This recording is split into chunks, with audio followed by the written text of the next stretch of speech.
Dalam video ini saya akan berikan ulasan saya terhadap Belanjawan 2026.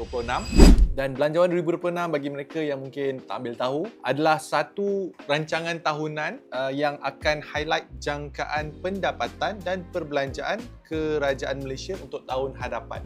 So, satu poin yang saya nak ulas lah based on this alone is even Kerajaan Malaysia pun buat belanjawan tahunan. Saya nak anda tanya diri anda sendiri, anda buat tak belanjawan? Supaya anda pastikan pendapatan yang masuk sentiasa melebihi daripada perbelanjaan ataupun duit yang keluar setiap bulan.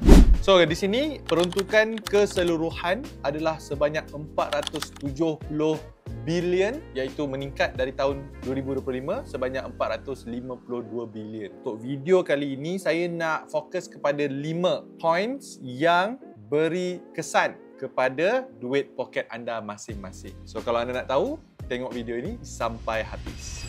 Poin yang pertama adalah bantuan SARA untuk semua rakyat. Yes, saya pun dapat. So, jumlah keseluruhan sumbangan tunai rahmah iaitu STR dan SARA 2026 mencecah 15 bilion hasil daripada penjimatan penyasaran subsidi termasuk diesel dan juga RON 95. One off untuk 22 juta rakyat Malaysia yang berumur 18 tahun ke atas. Jumlah RM100 terima pada pertengahan Februari 2026. Just nak kongsikan kepada anda ringkasan jumlah bantuan SARA 2026. So, bagi mereka penerima STR, anda akan dapat RM1,200 setahun yang dibayar RM100 sebulan. Penerima e-Kasih RM2,400 setahun bersamaan dengan RM200 sebulan. Bujang akan dapat RM600 setahun, akan dibayar RM50 sebulan. And bukan penerima STR, anda semua akan dapat RM100 one off, penghargaan SARA. Masa dapat RM100 tu adalah pada bulan Februari. Memang gunakan duit RM100 ini untuk keperluan ataupun persiapan menyambut perayaan Tahun Baru Cina ataupun perayaan Aidilfitri maupun bulan Ramadan.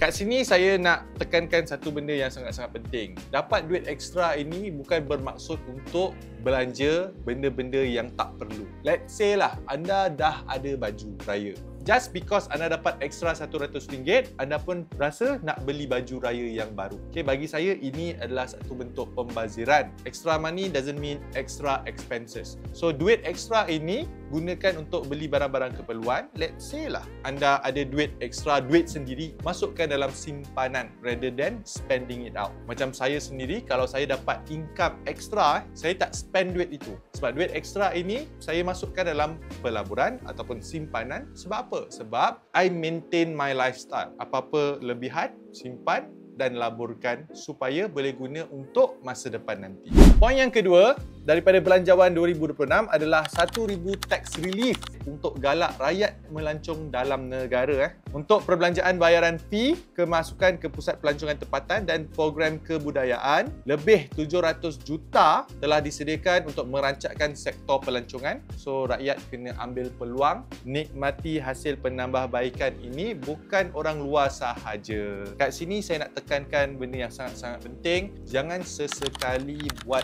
hutang untuk pergi travel. Buat simpanan. Saya pernah kongsikan sebelum ini the 3 bank system. Satu bank adalah untuk keperluan, satu bank kemahuan, satu lagi bank simpanan dan pelaburan. Gunakan bank kemahuan anda, simpan. And kalau anda travel dalam negeri, anda dapat menikmati tax relief RM1,000 ini. Poin yang ketiga ini ialah dasar gaji progresif diteruskan. Ini bermula daripada Belanjawan 2025 dan diteruskan kepada Belanjawan tahun 2026. Salah satu cara untuk tingkatkan pendapatan pekerja dengan tingkatkan kemahiran. So, ini akan memberi manfaat kepada pekerja peringkat permulaan ataupun pekerja bukan permulaan yang bergaji antara RM1,500 sehingga RM4,999, right? Ini menarik kepada sesiapa yang bekerja dengan majikan. Sebab apa? Sebab kalau majikan tahu benda ni, dia boleh mengambil peluang ini untuk adopt di dasar gaji progresif ini bukan saja untuk meningkatkan produktiviti syarikat mereka ini, tetapi juga dapat insentif daripada kerajaan. Tak silap saya, 200 ke 300 ringgit seorang pekerja. Dan bagi pekerja pula, is something that you can propose supaya anda sama-sama naik tarafkan diri anda, supaya anda bukan saja dapat meningkatkan produktiviti syarikat yang anda bekerja sekarang ini, tetapi dapat meningkatkan juga gaji diri anda, ilmu, kemahiran dan produktiviti anda sebagai seorang pekerja. So this is something yang bagi saya a win-win-win situation. Win dari sudut pandang kerajaan, sebab bila masyarakat di negara tersebut mempunyai gaji yang tinggi, maksudnya buying power tinggi. So bila buying power tinggi, dia akan memakmurkan ekonomi negara tersebut. Win kepada majikan sebab of course bila syarikat tersebut mempunyai pekerja-pekerja yang sangat-sangat produktiviti, maka syarikat tersebut boleh mencatat penjualan ataupun profit yang sangat-sangat tinggi. Dan win kepada pekerja sebab anda bukan saja dapat meningkatkan gaji, tapi dapat meningkatkan kemahiran, ilmu dan pengalaman untuk menyiapkan sesuatu tugasan tersebut. So this is, to me, it's amazing. Kat sini, point saya yang saya nak sampaikan kepada anda semua adalah more income doesn't mean more expenses.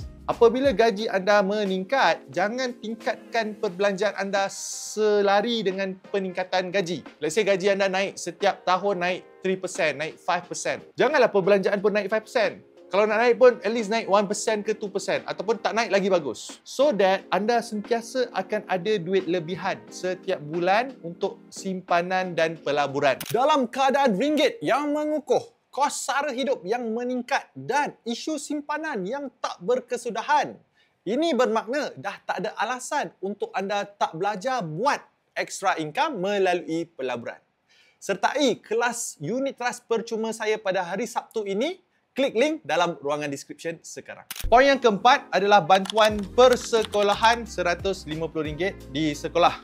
Yang bakal menerima bantuan ini sebanyak 5.2 juta murid sekolah kerajaan, termasuklah murid tingkatan 6. Diagihkan oleh guru kepada ibu bapa di sekolah, dapat mengurangkan beban kewangan keluarga dan memastikan murid mempunyai kelengkapan awal untuk sesi persekolahan. Kenapa kerajaan bagi duit ini? It's not for you to pergi belanja sakan, tidak. Duit ekstra RM150 ini gunakan untuk beli barang-barang keperluan sekolah. So ada dua pilihan di sini. Bagi mereka yang memang kesuntukan wang, anda gunakan duit ini untuk top up benda-benda yang perlu. Dan bagi mereka yang mungkin barang-barang keperluan dah cukup, tak perlu nak tambah, macam saya laburkan untuk masa depan anak saya nanti.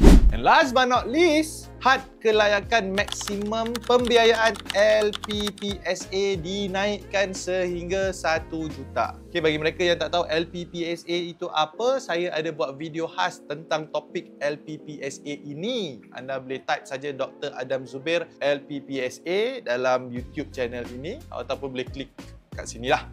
So, kenapa had kelayakan dinaikkan? Disebabkan oleh pelarasan gaji dan peningkatan harga pasaran hartanah. Sebelum ni, tak silap saya, maksimum RM750,000 sahaja dah dinaikkan kepada 1 juta. Pembiayaan kali kedua akan dipermudahkan tanpa perlu menyelesaikan pembiayaan pertama, tertakluk kepada had kelayakan baki yang masih ada. Tak apa, anda nak tahu dengan lebih detail, pergi tengok video yang saya dah buat sebelum ini. Dan ini akan berkuat kuasa mulai suku keempat 2026. So, poin yang kelima ini, anda kena hati-hati. Sebab anda kena faham, beli rumah bukan macam beli emas ataupun bukan macam beli saham. Beli saham hari ini juga saya juga boleh jual saham tersebut. Anda beli rumah sekarang, anda dah sign sales and purchase agreement. Once bank dah disburse duit, dah kena bayar monthly. Anda nak jual, dia akan mengambil masa yang sangat lama. Depending, willing buyer, willing seller. So kalau let's say anda beli rumah yang berharga RM500,000,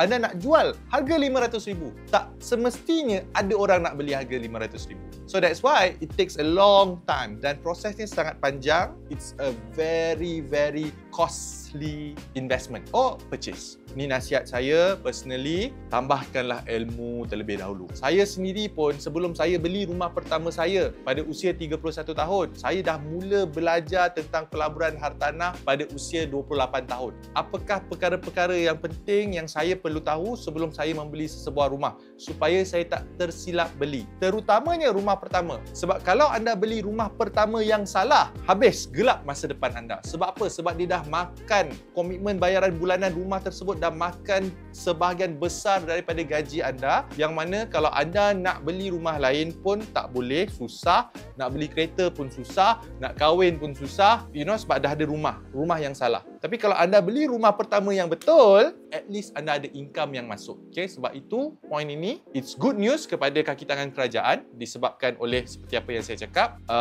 harga pasaran hartanah yang semakin meningkat. Tapi it's like a double-edged sword. Dia bagus tapi tak bagus juga bagi mereka yang tak ada ilmu, yang malas nak tambahkan kemahiran, malas nak buat research and ikut orang. Okay, beli rumah sebab ikut orang, ikut nafsu. Ini sangat-sangat bahaya. So, just nak recap kepada anda semua, tahun 2026 bakal jadi tahun kerajaan fokus kepada kestabilan fiskal daripada populisme bajet besar-besaran. Saya hanya ulas 5 poin sahaja yang ada impact kepada duit poket anda. Ada banyak lagi poin yang saya tak ulas. Kalau anda ada topik-topik ataupun apa sahaja tentang belanjawan 2026 yang anda nak saya ulas, bagi ulasan, boleh komen dekat dalam ruangan komen di bawah. Itu saja daripada saya tentang belanjawan 2026. I'll see you in my next video.